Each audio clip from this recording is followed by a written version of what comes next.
Европа ғалымдарының осы бір қиянатын тарих кешірмейді. Өйткені Европа ғалымдарының көпшілігі ғылыми жаңалықтарды ашатын кезде осы ислам ғалымдарының еңбектеріне жүгінген. Мысалға Ньютон тартылыс күшін Әл-Бирунидің Әл-Қанун Әл-Масауди кітабынан алған. Және де көптеген Европа ғалымдары медицина жаңалықтарын ашқан кезде Ибн Синаның Аш-Шифа, Әл-Қанун фит-Тиб сияқты, Ибн Халдунның және де Ар-Руштың еңбектеріне негіздеп көптеген жаңалықтар ашқан болатын. Және де соны Ибн Синадан алдық, немесе жаңағы тартылыс күшін Әл-Бируниден, Ар-Руштен алдық деген сілтеме жоқтың қасы. Негізгі кейінгі замандарда мүлдем жойылып кеткен.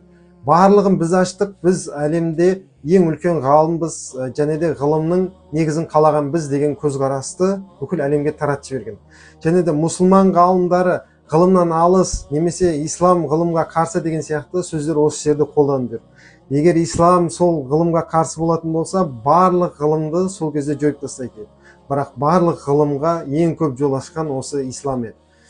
Осы нәрсені түсінбей көпшілік адам мысалға ислам ғылымға қарсы деген сияқты сөздерді айтып жүр.